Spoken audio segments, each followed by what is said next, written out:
12 anyos nga lalaki nalumos samtang naligo kini sa dagat sa may Angasil Port sa Mactan niadtong Biyernes sa buntag.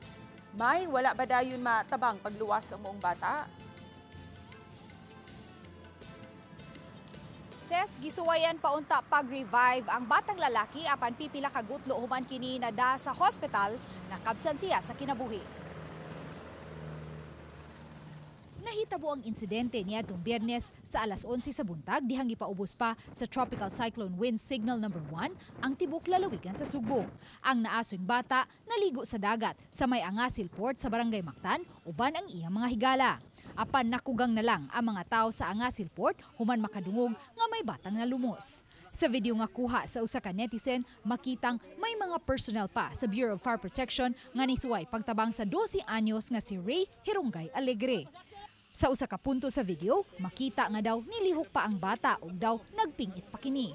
Pinaagi sa abag sa rescue team sa Barangay Mactan, nada ang bata sa Lapu-Lapu City District Hospital. Apan pipila ka gutlo, nakabsan gayud kini sa kinabuhi. Matod sa inahan ni Ray, kapin usa ka semana nang wa na uli ang iyang anak sa ilang panimay.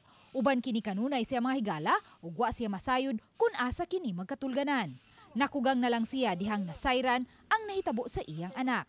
Kumaos siya mulangoy, ma'am, pero aksidente lagi kuno, na-slide niya, bagyo, uwan.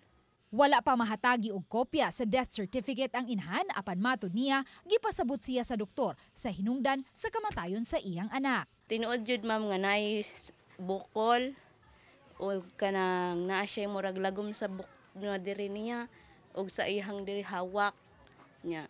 Moto ni anak ko nga, dok, buhi pa man ni akong anak, dok, pagtabang sa rescue. Niya ni anak si dok nga buhi siya pero critical na. Nya pag abot sa karahay, ma'am, gitabang siya dayon. Nya wala naman siya heartbeat. Ang insidente wa mablotter sa Police Station 2 matod sa PIO sa Lapu-Lapu City Police Office. Ang inahan sa iyang bahin kumbinsido hinuon nga walay nahitabong foul play. Para na ko, ma'am, murag wa gyud magbinuang sa niya kay maayo man siyang pagkabata gud. Nya daghan pud siya mga amigo didto. Ilado pud siya didto, ilado pud mi didto, ma'am, kay sa buhi pa to siya adto gid mi magkomprahan og kanang inog tinda namo. Gisuwayan usab sa RTV Balitang Bisdak, pagsusi ang barangay hall sa Mactan. Apan matod sa in-charge sa CCTV operations, guba ang ilang CCTV habig sa Angasil Port. Ses kamagwangan sa 8 ka managsuon ang 12 anyos nga si Ray. Busa sakit alang sa inahan ang kamatayon sa iyang anak. Busabisan pa man kun gipasabot na siya sa doktor sa nahitabo buot gihapon niya nga unta mahatagan siya og kopya sa CCTV sa command center sa Lapu-Lapu City aron makita gayud niya ang aktwal nga hitabo ug matino niya kun wa ba gibinuangan ang iyang anak nga hinungdan sa kamatayon niini. Ses, Dagang salamat, Luan May Rondina.